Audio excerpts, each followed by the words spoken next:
2005 and told me that they had arrested my father and they were pretty sure he was BTK. He had started communicating with the police again in 2004 after a couple of decades of being quiet with his communications, and they had been looking for him for almost a year when they finally found him and arrested him.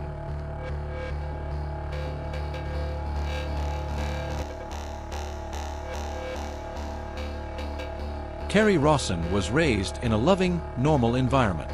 Her father, Dennis Rader, participated in typical family activities like fishing, hiking, and decorating for Christmas. In 2005, at the age of 26, Carrie discovered her father was actually the BTK, bind, torture, kill killer, responsible for murdering at least 10 people between 1974 and 1991. The news forced her to completely re-evaluate her life and cope with the reality of being his daughter. Born in Wichita, Kansas, in 1978, Carrie grew up believing her father was a reliable veteran, church board president, and Boy Scout leader. While taking a day off from substitute teaching, an FBI agent knocked on her apartment door. When asked if she knew who BTK was, she replied she knew of the Kansas murders, only to be told her father had just been arrested for them. Carrie's parents, Paula Dietz and Dennis Rader, met in church and married in 1971. Even then, Rader was harboring dark obsessions. He later admitted to having abnormal psychosexual and bondage fantasies starting in grade school. Rader later revealed to investigators that his violent urges were triggered during childhood when he watched his mother helplessly try to free her ring from a couch spring.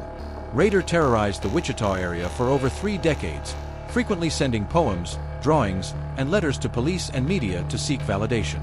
Rader took a break from killing between 1986 and 1991. His victims included: January 1974, 4 members of the Otero family, including 2 children. Later in 1974, Catherine Bright, murdered while Carrie's mother was pregnant with her. 1977, Shirley Vian and Nancy Fox. 1985, Maureen Hedge, his neighbor, and Vicki Wegerle. 1991, Dolores Davis. Carrie emphasizes that the family was genuinely normal and had no inkling of his crimes.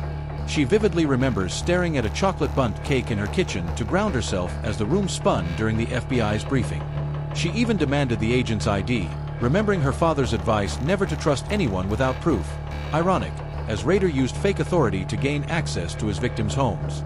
Carrie detailed her journey of trauma, faith, and PTSD in her memoir, A Serial Killer's Daughter: My Story of Faith, Love, and Overcoming.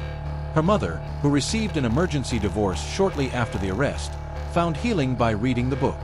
In June 2005, Rader pleaded guilty to 10 counts of first-degree murder.